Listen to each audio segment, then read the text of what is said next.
Okay, okay. Magandang araw sa atin lahat mga kababayan, saan man panig kayo ng daigdig naron. Dito na naman tayo sa another episode ng ating vlogs, Badong Ratelis po. Pag-uusapan natin ito po, no? Ilalive daw po ni BBM ang PyCam. Ayun po ang una kong tanong eh. Bakit si BBM ang nag-announce? Ang BICAM po ay bicameral committee na binubuo po ng mga senador at congressman. Di po ba? Ano po kinalaman dito ng presidente ng Pilipinas? Bakit mo ina-announce BBM na ilalive mo? Oo. Bakit mo ilalive? May kinalaman ka ba? Senador ka ba, Mr. President? Ikaw ba'y congressman, Mr. President? O, di ba? Ngayon, kung meron ka palang say sa BICAM, aba, dapat ka ring imbestigahan dito sa ICI kasi BICAM yung, kaya nariyan si Martin, yung bukang bibig niya, BICAM eh. Na hindi siya miyembro ng BICAM pero ayon sa kanyang itetestimonya, may kinalaman sa BICAM. Mr. President, may kinalaman ka pala sa BICAM? Bakit ka nagpapabisto sa interview? Okay, pag-usapan din po natin, ito po ang mga diskaya po. Napuno na po ang mga diskaya at nagsabi po sila na hindi na sila makikipagtulungan sa ICI. Pwede pala yun. Sabi na sa inyo, walang silbi tong ICI. Ibig sabihin, kahit sino po pala ay pwedeng tanggihan ng ICI. Ano po ang silbi ng ICI? Wala palang silbi yan. Ibig sabihin, pag nakikipagtulungan lang, sa ICI yung mga testigo o yung mga tao, dun lang po may silbi. Pero katulad po ngayon, sabi ng mga diskaya, hindi na kami makikipagtulungan. Nagsabi ba yung ICI na, aba hindi po pwede yan? Hindi po.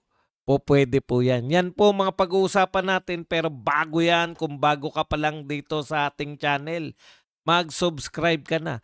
Dahil ito lang ang tanging channel na may kinikilingan, may pinapanigan, una sa balita, huli sa impormasyon, kaya ano pang iniintay nyo? Pindot na, okay. Bago tayo magsimula sa pindutan dyan, no, yung dalawa natin topic, meron lang po tayong isa rito. No? Pinagmamalaki rin po ni BBM ngayon na bukas daw po yung kanyang salin. Lahat daw po, parang karinderya yung salin ni BBM ngayon. Bukas 24 oras sa lahat ng gustong kumain. Talaga? Okay. Ano po silbi niyan salin? Kayo lang naman nag-i-issue-issue dyan sa salin eh. Alam po ninyo, no? Eto po, real talk po tayo, Mr. President. Wala na pong silbi ang salin kasi nakita na po namin yung krimen ay kakaiba na po, no? Okay. Ano, para lang po sa kaunawaan ng lahat, bakit po ba yung salin na yan, ay para saan po ba yan? Bakit kinakailangan i-open? Para ano yung purpose nung mga, bubuksan na yung salin? Kasi po, kung matatandaan natin, si Corona po, dahil sa salin, hindi pantay, yung salin niya, may mga natuklasan na kanyang mga ari-arian na wala sa salin, etc. Maliliit na, kumbaga hindi nagtutugma yung tunay na ari-arian sa salin. Okay. At siya ay napalaya sa pwesto. Pinulitika dahil sa salin. Ngayon po, ibig sabihin ng salin, mga kapatid, yung statement of assets, liabilities, assets and liabilities ng isang tao and network, SALN, ginagawa po yan taon-taon ng lahat ng tao ng gobyerno. Lahat po. Kaya ako nung nasa government pa ako, nagsasubmit kami ng SALN taon-taon. So ano po silbi niyan? Halimbawa, yumaman ka. Nakalagay sa SALN mo, susuriin yung SALN mo. Ang worth mo, ang asset mo ay 10 million.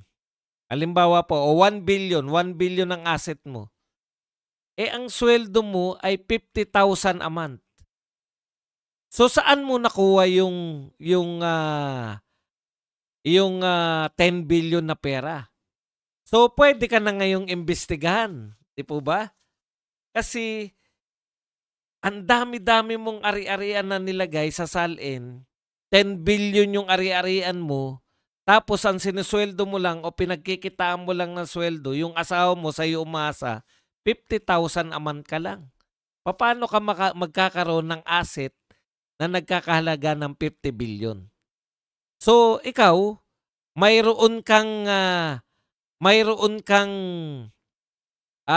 milagro na ginagawa kaya kayo mayaman, 'di ba?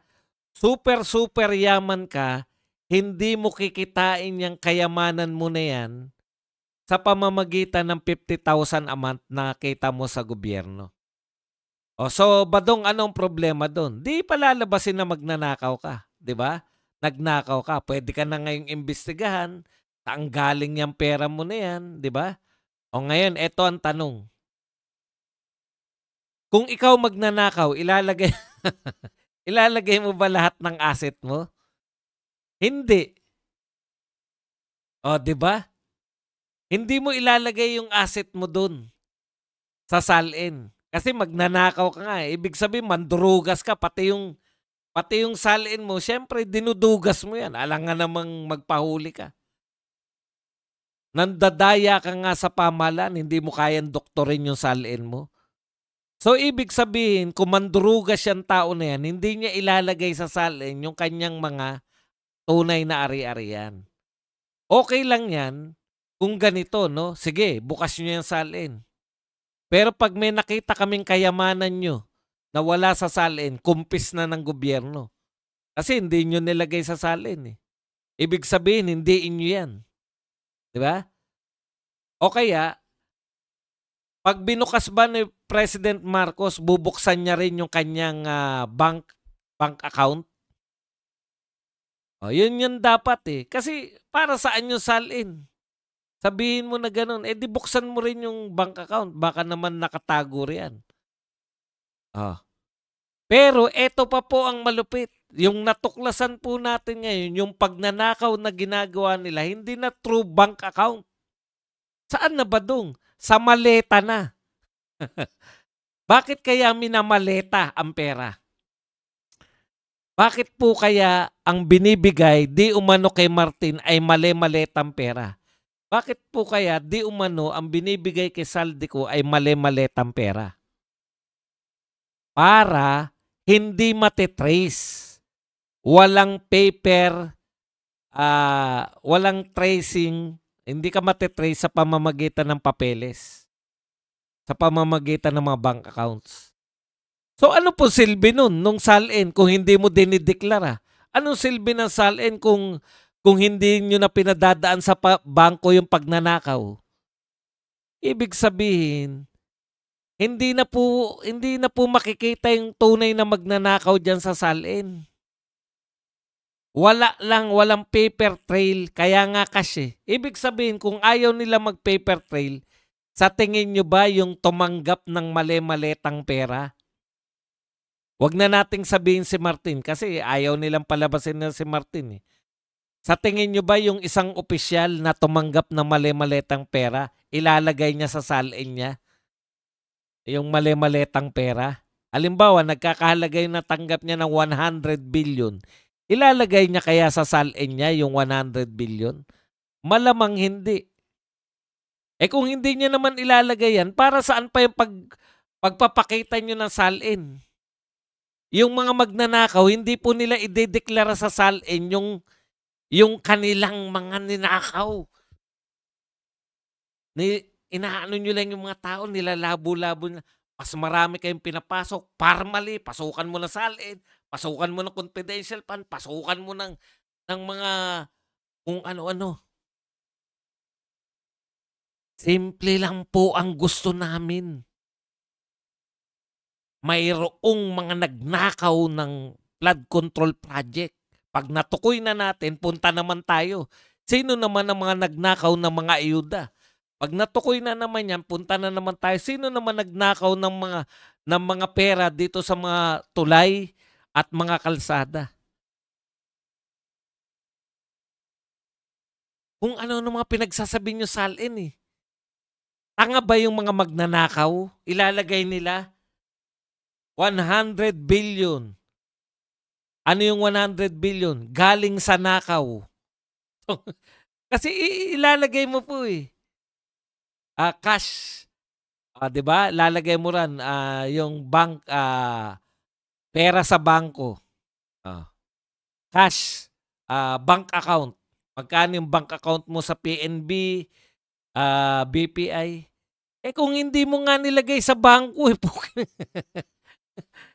kaya mo nga hindi nilagay sa bangko kasi ninakaw mo yun. Alangan naman ilagay mo yun sa salin. Para saan yung salin? Wala lang, pampagulo lang sa mga tapat sila. Hindi sila nagnanakaw kasi willing silang ibukas yung salin. Magnanakaw nga. Magnanakaw nga pero hindi nila sinulat sa salin yung mga kinita nila sa nakaw. Yan yung sinasabi natin sa inyo. Baliwala din po yan. Di po ba? Meron po bang maglalagay dyan? Cash on hand. 100 billion. Galing sa nakaw.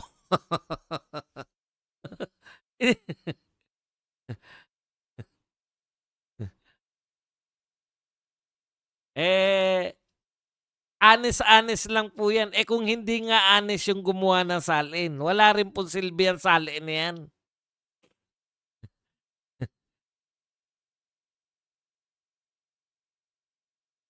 Di po ba? Hindi nga nila pinadadaan sa bangko, sa tingin nyo, idedeklara pa nila yung yaman nila. Kaya wala rin po silbi yan. Punta na po tayo rito sa Diskaya. Sabi po ng mga Diskaya, di ba binanata natin si Singson? Sabi natin kay Singson, ano bang klaseng ano to? Si Singson na yung member ng ICI, hindi si Chabit Singson din yata.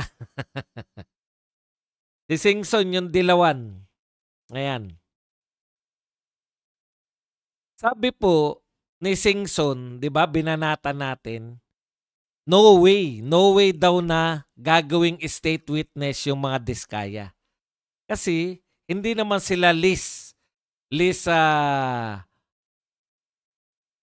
guilty. So sinabi natin, ano ba namang klaseng ICI ito? Hindi alam kung ano yung batas sa state witness. Hindi po kinakailangan na list guilty ka. Kasi kung list guilty ka, wala kang masasabi. Ang list guilty po, driver. Sige. Siyang state witness. Anong sasabihin ng driver? Totoo ba na may kinarga sa'yo na 49 maleta? Opo. Kinarga po nila sa akin 10 lang kasi hindi kasya. Sa iba naman po yung iba. Alam mo ba yung laman ng maleta? Hindi po. Yun ang state witness. Walang alam. Hindi po pwedeng list. Sino po ang list guilty sa mga sindikato? Yung driver. Pero ang tanong, alam niya ba yung operasyon? Hindi. Dapat ba siya yung state witness kung wala naman siyang alam? Hindi siya nararapat. Dapat ang state witness, alam niya lahat. Kaya nga ang state witness ay si Martin Romualdez. Dahil alam niya lahat.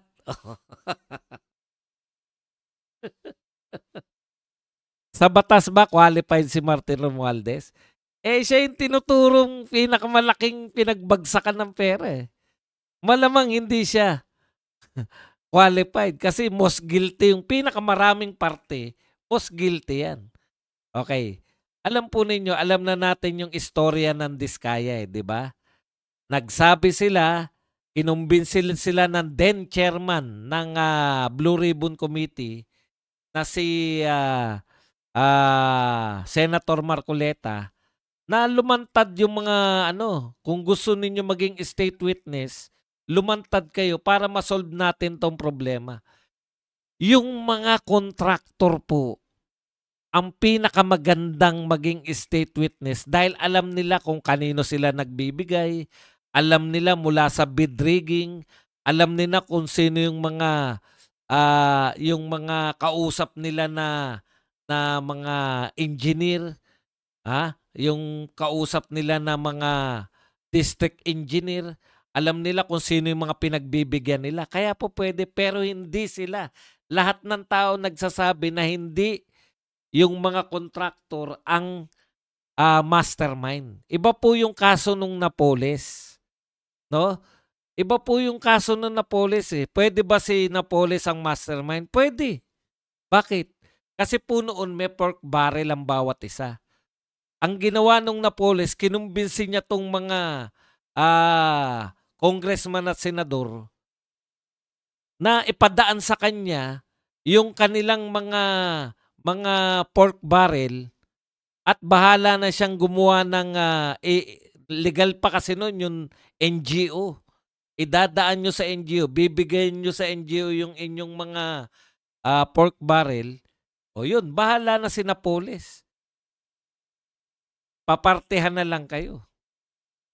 Eto po sa mga diskaya, hindi po sila. Dahil wala na pong pork barrel ngayon eh. Di ba? Ngayon po, kinakailangan budgetan muna yan. O kaya nga yun eh. Sino yung nagbabudget? Yun malamang. Doon yung itetrace. Hindi po automatic. Noon po automatic. Bawat senador meron silang pork barrel. Bawat congressman may pork barrel. Hinamig lang ni Napoles. Naisip niya, sige ako bahala sa inyo. Bigay nyo sa akin yan. Papartihan ko kayo. Magbibigay ako sa inyo ng mga proyekto. Bahala kasi noon eh. Ngayon hindi po. Kinakailangan may proponent para mabudgetan yung isang ghost project o yung isang yung flood control na lang muna. Yung flood control para mabudgetan yan, kinakailangan may nag-propose niyan. Oh. Ibig mo sabihin, kontrolado ng mga diskaya yon? Hindi. Kontrolado ng mga kontraktor yon yung nag-propose? Malamang hindi. Kinutsaba lang yung mga kontraktor para yung pinakamahusay magbigay, yun ang laging nakakakuha, nananalo sa mga bidding. Eh sinabi na nga ng diskaya na rig yan eh. Yung bidding ay rig. Kaya ang ganda kung ang state witness nyo, kung ayaw nyo man sa diskaya, isang kontraktor o isang engineer katulad ni Alcantara. Alam nila lahat, pati yung partihan. Paano nagkadugaan. Eh kaso, ina-announce, no way, hindi raw po pwedeng state witness. Eh para saan pa yung pakikipagtulungan ng diskaya? Ano sabi ng diskaya? Ang buong akala namin, kaya kami nakikipagtulungan dahil nag-apply kami bilang state witness.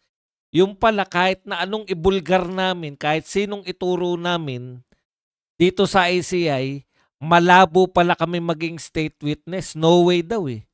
Kaya sabi ng diskaya, titigil na kami.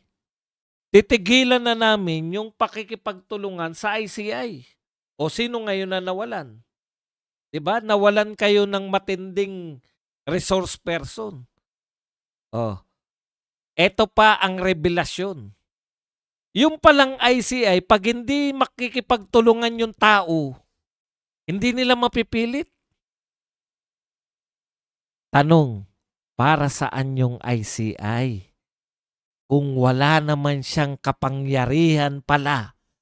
Ito yung sinasabi natin eh, sa aktual na to eh. Pwede silang mag-imbita, pero wala silang power.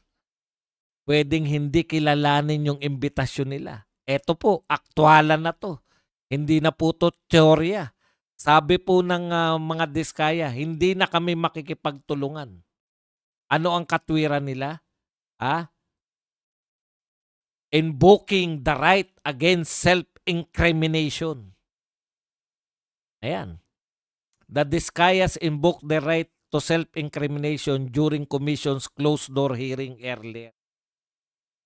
Ibig sabihin ba dong lahat ng iimbitahan nila pwedeng mag-invoke? Ginawa nga ng Diskaya eh. Eh, anong mangyayari sa ICI pag nag-invoke lahat? Wala. Sino makakasuhan nyo?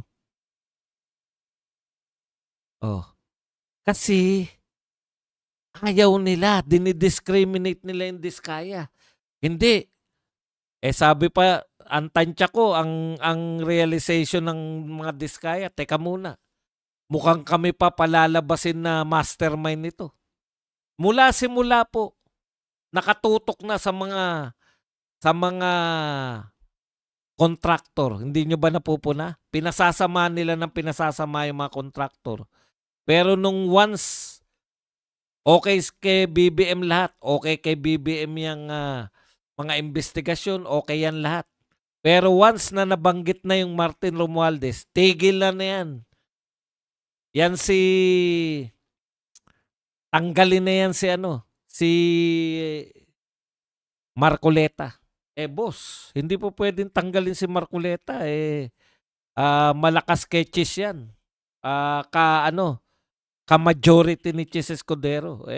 Sacrifice na si Chis Escudero. Dito na tayo sa Tuta Soto. Kahit na anong ipagawa mo, magte-thank you pa. At sasabihin lang niya, baka hindi ako ang tuta. Baka si Martin ang tuta ko. Putyang.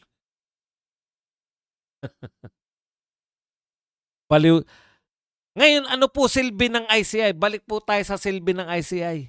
Pwede palang hindi pumunta. Anong ginagawa ni Saldico? Oh. Unless na ang magpatawag kay Saldico ay korte. Wala naman yung ICI na yan eh. Kaya gumawa tayo ng another layer ng investigator na wala namang kapanyarihan. Voluntary ang pagpunta lahat. Kita nyo ngayon yung mga iniimbitahan nila, may sakit lahat. May sakit yung Bernardo, may sakit yung Alcantara. Oh, paano mo imbestigahan yan? Meron ba silang kapangyarihan for contempt? Wala. Yan yung sinasabi natin pagkatatag pa lang ng ICI, walang pangil. Ngayon po sa aktual, anong gagawin nyo ngayon? Ayaw na, sabi ng Diskaya, ayaw na namin. Ayaw na pala nila. Anong gagawin natin? Yung may gusto lang. Okay. Nag-aaksaya tayo ng oras, panahon. Wala naman pala kayong silbi. Mako-contempt nyo ba yung Diskaya kung ayaw nang dumalo? Hindi. Bakit? Tapos, yan ang dahilan nila, kaya nila pinatigil o tumigil yung kahit ganun si Redon, kahit mukhang di ko maintindihan kung ano tsura ni Redon, kahit papano pwede. Diba? Nariyan naman yung Marcoletang bata. Pwedeng umatin doon at makiosyoso doon. Iyan yung problema eh. Tinigil ninyo, kasama yung Senado, tinigil ninyo. Hindi naman namin tinigil. Ano hindi tinigil? Mag-iisang buwan na yata walang investigasyon yung Blue Ribbon Committee. Nasaan ngayon si Erich Tulfo? Hindi ko alam. Bakit kayo tumigil sa pag-iimbestiga? Halloween Halloween special eh. 'Di ba? Kaya kayo gumawa ng ICI para sabihin na may ginagawa kayo. Pero sa totoo lang, hanggang ngayon walang mapakulong. Ano sabi ni Azorin? Ang sabi ni Azorin, wala pa kami nakikita na pwedeng makasuhan na government official. Kung hindi kayo nagtayo ng ICI, naniningil na dapat yung mga tao ngayon. Ang tagal-tagal nyo na, ombudsman nag-iimbestiga. Ang tagal-tagal nyo na, Senado. Wala pa rin bang nakukulong? Tapos sasabihin nila, matagal talaga ang due process. Due process, matagal. Kay Tatay Digong, wala pang 24 oras na padala nyo na sa ibang bansa. Tapos sasabihin nyo, matagal talaga pag pinadaan sa due process. Kasasabi mo lang ba dong na kay Tatay Digong wala pang 24 oras eh. Hindi mo pa rin naintindihan yung sinasabi mo, Badong? Bubulong ko sa'yo, Badong. Hindi namin ginamitan ng due process si Tatay Digong, kaya namin napapunta ron. Ay, oo nga pala.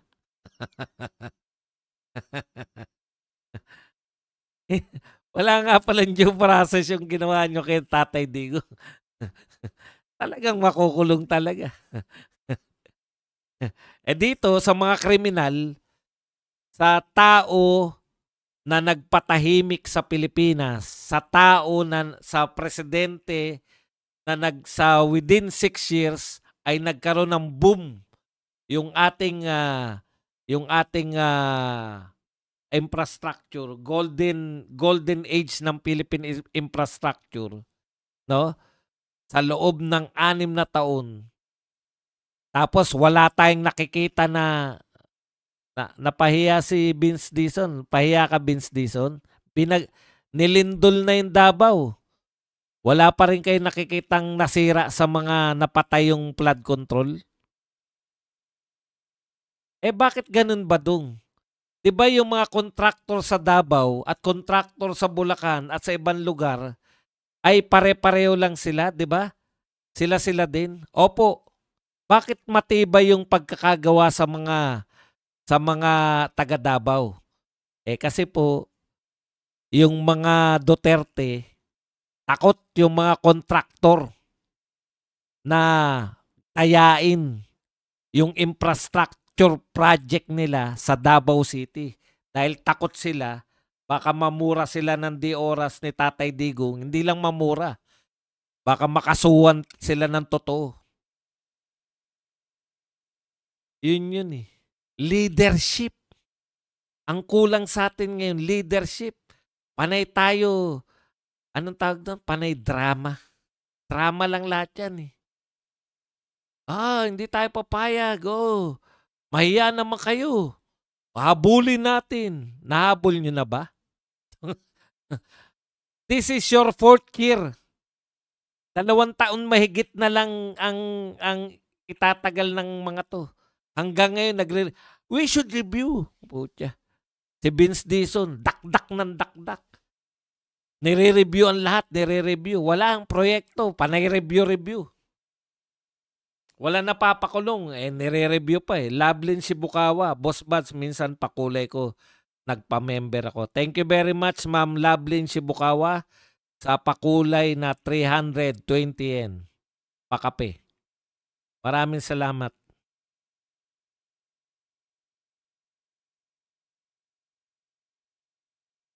At sa pag-member. Yan. Punta na po tayo rito sa ikalawang topic natin. Pinagmamalaki po sa pamamagitan ng ewan ko kung eto karugtong ng ni BBM o podcast na naman.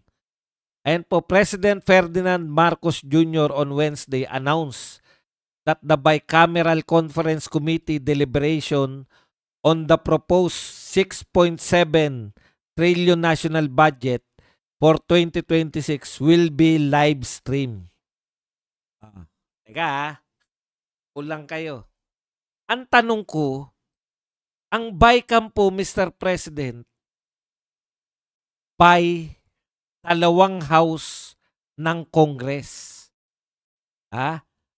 Yung by po sa BICAM ay 2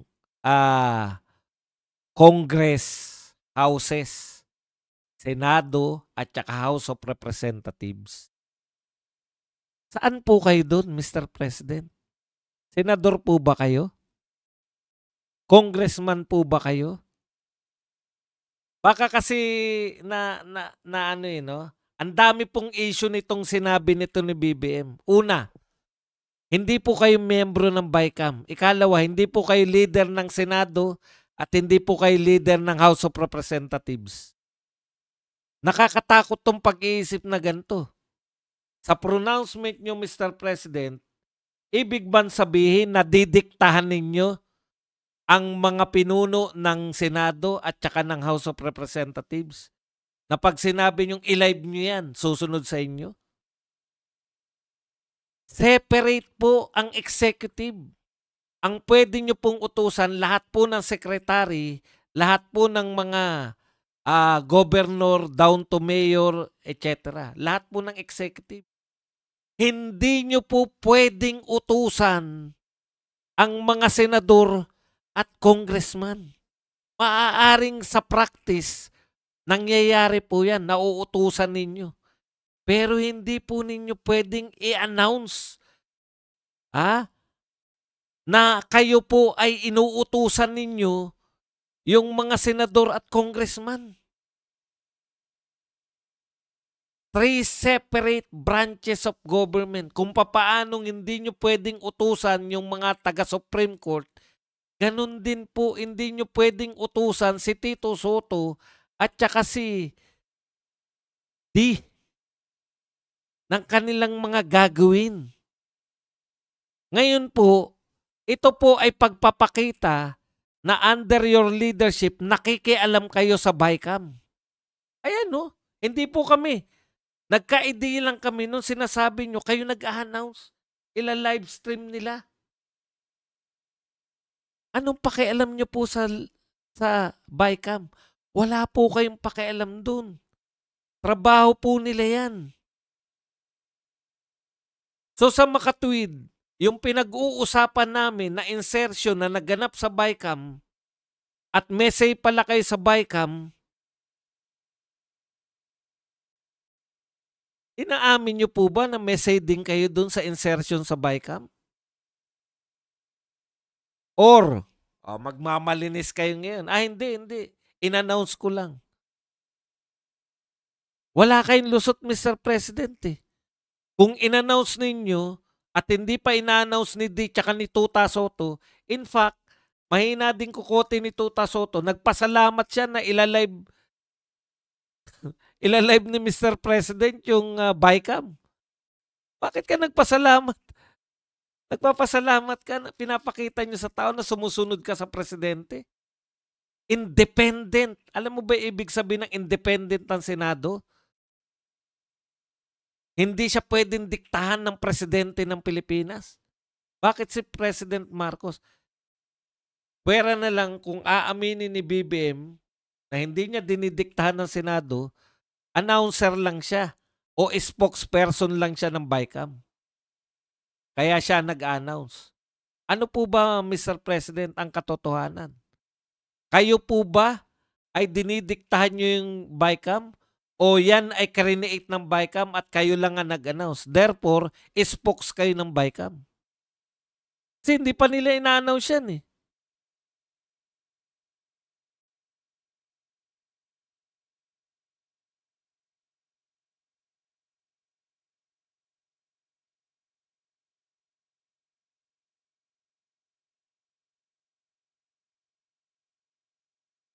Independent po yung BICAM sa inyo. Pero na-announce nyo na yan, dalawa lang yan. It's either kayo talaga ang nagdidikta sa BICAM or kung wala kayong kinalaman at in-announce nyo lang, spokes kayo ng BICAM. Anong dahilan nyo kung bakit nyo ina-announce yan? Spokes po kayo ng BICAM. Alin po ang totoo dun? Dinidiktahan nyo yung BICAM o spokes kayo? Okay. May isa pa akong punto na nakalimutan. Kaya pa, baka maisip ko nakakalimutan ko, baka maisip ko eh. Wala, hindi na pumasok sa isip ko. Sayang, ang ganda pa naman nun.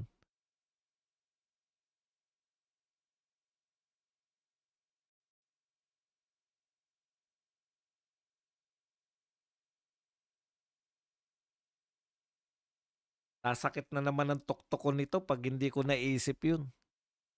Yung gusto kong sabihin. Sinabi ni Martin Romualdez yung ano? Ano yung sinabi ni Martin Romualdez?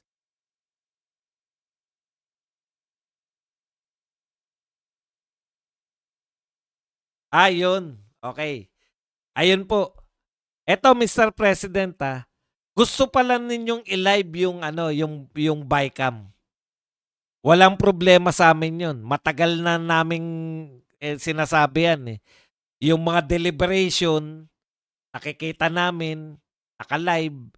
Pag yung budget hearing, naka-live. Budget deliberation, naka-live. Tapos yung babaguhin nyo sa BICAM, hindi naka-live. Matagal na namin sinasabing i-live yan. Ngayon, eto po. Pero wala kayong say dyan, Mr. President, kung ila-live nila yan o hindi. No? Ang message lang dyan, ah, ang message lang dyan, yung Senate President tsaka si D. Si Congressman D, House Speaker D. Sila lang po dapat. Okay. Ngayon, saan po kayo message na pwede nyong i-live at walang pupuna sa inyo na bakit si Mr. President ang nagsasabi na ila-live? Yung ICI po, Mr. President, under nyo po yan. Kayo po nag-create niyan. Lahat pwede nyong gawin dyan. Hindi namin kayo pupunahin. Lalo na pag in-announce nyo na ila-live ko yung ICI. Tanong, Mr. President, bakit gusto nyong i-live yung BICAM? Para kasi gusto nyo makita. Sabi nyo yan, di ba?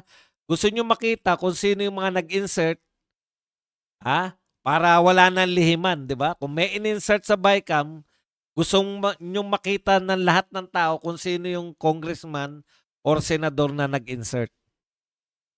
Ngayon po, hindi nyo dapat ina-announce yun kasi dapat wala kayong pakialam dun. Dahil hindi naman kay senador at hindi naman kay congressman, independent po sila. Pero ayaw nila mag-independent eh. Wala tayong magagawa. Ang tanong, eto po, gusto rin naming makita kung ano yung ginagawa ng live sa ICI. At eto po, pwedeng-pwede nyo kasi kayo nag-create niyan eh. Under yan ng executive. Kayo po, pwede nyo po sabihin sa kanila, i-live nyo rin yung ICI. Ang tanong, bakit hindi nyo po nila live yung ICI? Ayaw nyo kasing makita namin kung gaano mag-isip yung mga member. Hindi namin kilala yung mga yan. In fact, si Magalong lang kilala namin yan. May idea kami. Yung isa, magaling siguro sa pag-audit kasi member siya ng ng pinakamahusay na auditing company. O yung si Singson, Dilawan, tauhan ni Cory, ni Noynoy. Ano ba iaasahan namin sa Dilawan? O anong pahayag niya? No way daw, hindi raw po pwede si Diskaya na maging state witness. O para saan pa makipagtulungan yung mga Diskaya?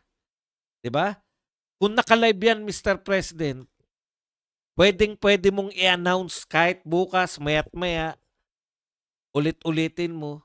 Walang aangal sa'yo na bakit ikaw ang nag-announce kasi ikaw ang nag-create ng ICI. Ayaw nyong i-live kasi makikita namin na wala naman talagang ginagawa yung mga yan. Nag-iimbita, pakakapihin siguro yung mga inimbitahan. Hindi namin alam kung ano ginagawa nyo. Bakit nyo kami sasabihin?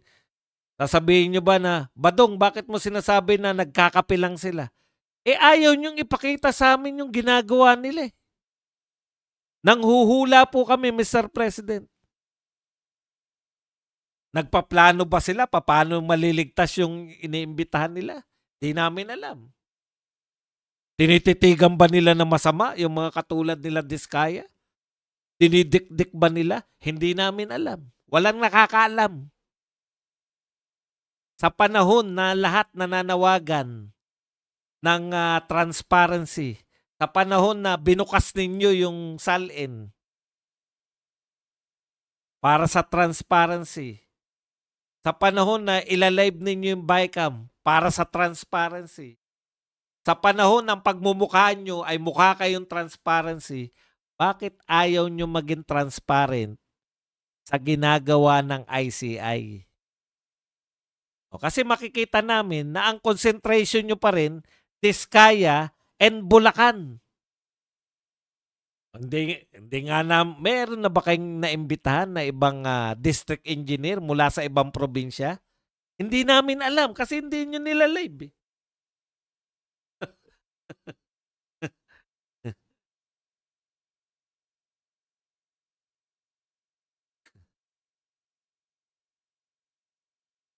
Oh, puwede rin 'yan o baka nagkakabigayan kayo diyan. Aba, hindi namin alam kasi hindi naka-live.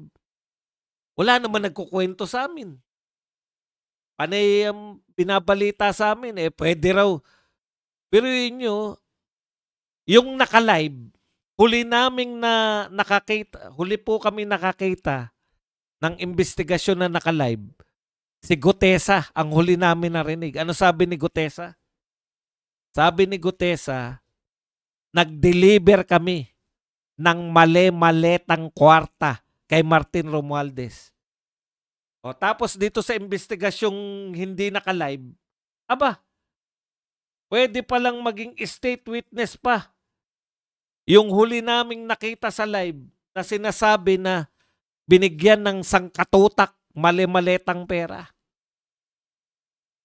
Pero sa hindi live, magiging state witness pa. Aba naman, antindi naman. Ganun pala. Kaya ngayon, anong conclusion namin? Pag hindi naka-live, nagkakaroon ng magic. Imbes na tinuturo na pinakamalaking pinagdalhan ng pera, magiging state witness pa. Hinulaan ba namin yung state witness? Hindi po. Galing din kay Auntie Claire. Depende sa sinabi raw sa ICI kung gagawing state witness si Martin Romualdez. Akalain nyo, nung pinanood naming live, siya yung pinagbibintangan na pinakamalaking natanggap na pera sa hindi naka-live, posibleng maging state witness. O kaya ano po ang isipin ng mga tao? Kaya hindi nyo yan nila-live kasi yan lang po ang ating topic. Pwede na kayong magtanong, pwede na po kayong magbigay ng reaksyon at higit sa lahat, pwede po kayong magpakape.